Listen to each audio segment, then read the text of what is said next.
What's up, tappers, and happy fucking Tuesday. Welcome to another episode or another small segment of Tiff on Tap. And welcome to the very first episode of Tiff on Tap's Drive-By Murder Mystery Mobile. Hell yeah, we're doing that, son. And welcome in. Go ahead and buckle up. Go ahead and buckle up and get ready because we're about to go on a field trip to some murder mystery. Right now, I am on the road, and I just want to invite you guys on this journey right now. You know I'm crazy. You know I have weird ideas, and I just thought it would be cool to do like a drive-by crime episode. Even though that sounds horrible, there's really no better way of putting it. It's basically drive-by murder mysteries. I want to take you on this ride with me. Drive-by murder mysteries. Book your booking today. You get to ride in the 2010 Eduardo Ford Escape with the table in the back that makes noise. And there might be some cans and shit by the feet area, but you can still relax and watch as we drive by the next crime. To check out crimes that have happened or occurred in certain places in Colorado. More of the famous crimes, more of the famous criminal activity that's happened here, and just take you guys on a little field trip. I figure, hey, they have haunted ghost tours and people are paying bank to just sit in the car and listen to some fool on the fucking megaphone. This is where Lord Dunraven is seen in the closet sometimes. Oh, now let's drive to the Molly Brown house. I feel like there's people that do that all day and get paid for it, so might as well just give you this shit for free so you're allowed to partake in these ghostly adventures free of charge without hitting that bank account. So right now we are en route to one of the first crimes that I thought of when doing a crime murder mystery drive-by, and that is that of Adolf Coors III. He was the heir to Coors Brewing Company and Coors Beer Company. He was the heir to that back in 1960-ish.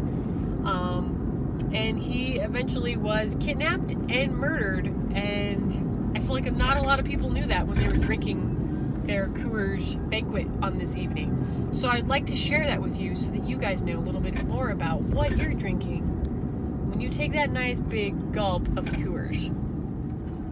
Murder. You're drinking murder. So basically this fool lived in Colorado, of course. He was the CEO, I think, Chief Executive person of fucking Coors Brewery in like 1960. And one day he was on his way to work from where he lived in Morrison, and some fool just fucking kidnapped him and murdered him and put a ransom note out to the family and wanted to get $300,000, somewhere close to that, for the return of Coors safely. And eventually the family got the money out, of course, because they're Coors. They fucking don't have any issue getting out $300,000. They make like $3 million in just motherfucking single 40s. But anyway, they got the money out. They were waiting for that call, and they never got the call. The kidnapper never called them back, never received the money from them, and they found Coors' body like 6 months later in this wooded area, like 45 minutes into the Rocky Mountains. So it was weird. And basically, he inherited the company. He was chief operator for everything that was happening. And one day he was on his way to work to come here to Coors in Golden when he was kidnapped, murdered, never to see his family again after his trip to work that day. And I did a lot of research on the actual crime, and I came up with a few things. So first of all, they had a prime suspect pretty early in the case. It was a man by the name of Osborne.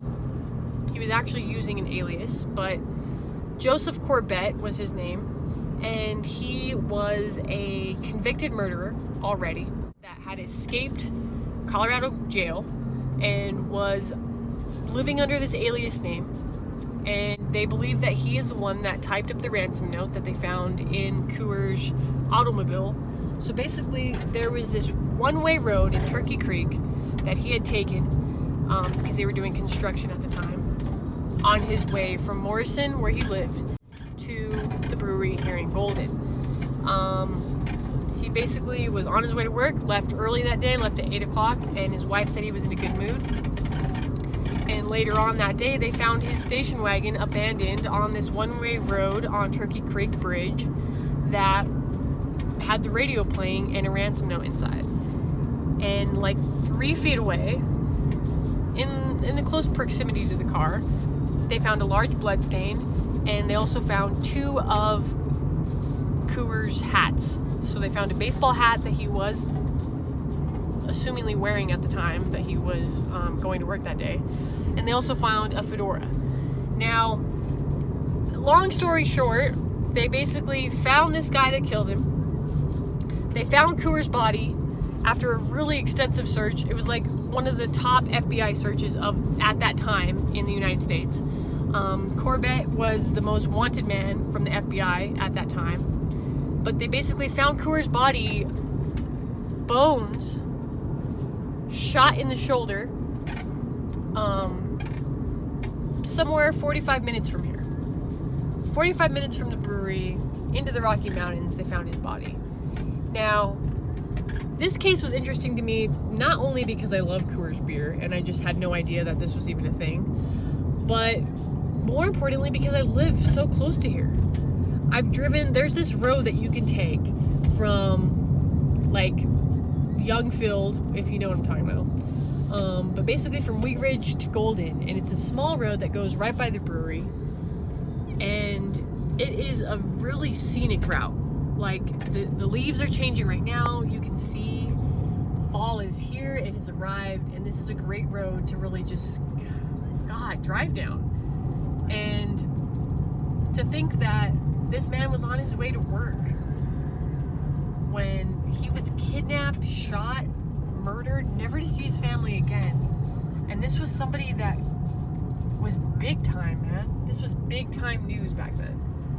I just thought it was a cool case, and I just thought I'd show you guys some scenery, give you guys a little bit of that history so you know, like, hey dude, that Coors beer that you're drinking, did you know someone got murdered?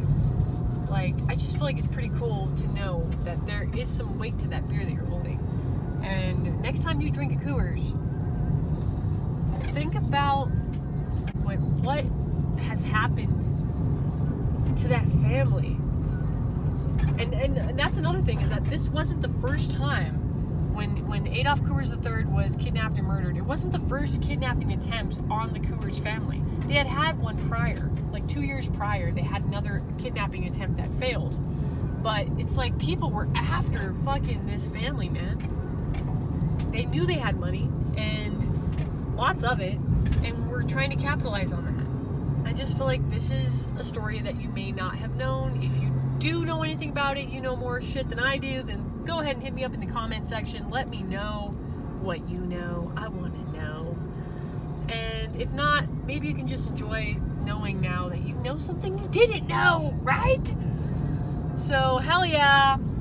Thanks for joining me, guys, and I'm sorry for low audio quality. I'm sorry for poor fucking camera shooting. It's me. You got me solo right now, so sorry. I don't have a fancy camera crew.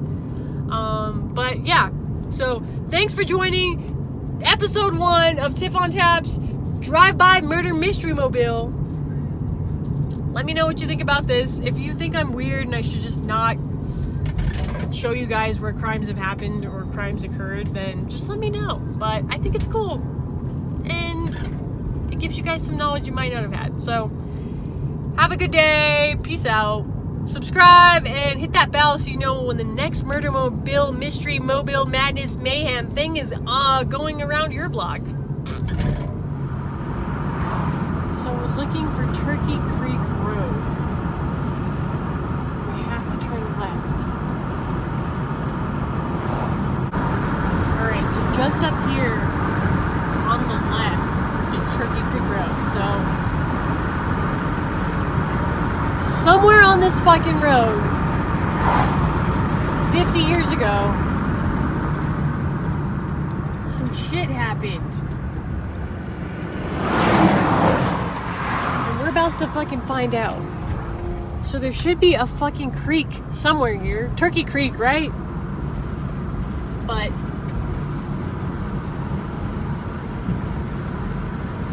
I'm sure that it's way different looking than back in the day. That's the thing. I'm just trying to figure out where this fucking creek's at. It was a one-way bridge that he was on. And the bridge, I'm pretty sure, is not there anymore.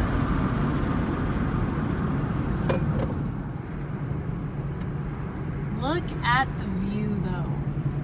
Somewhere nestled in these foothills, Adolf Coors III met his last day on Earth. Kidnapped, held for ransom, not even having a chance. Somewhere here on Turkey Creek Road, it all happened. And I wish that there was a way that I could know where it happened. Look, there's a creek right there. There's a creek right there.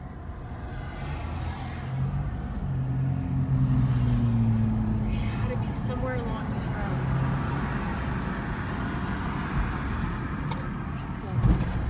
Pull off.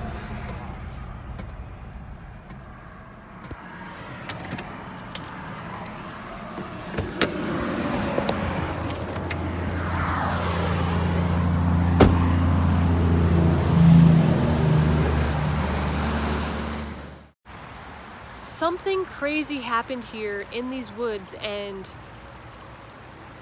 I want answers. I want to know. And to think that now the bridge is gone, what could have happened here? He was on his way to work.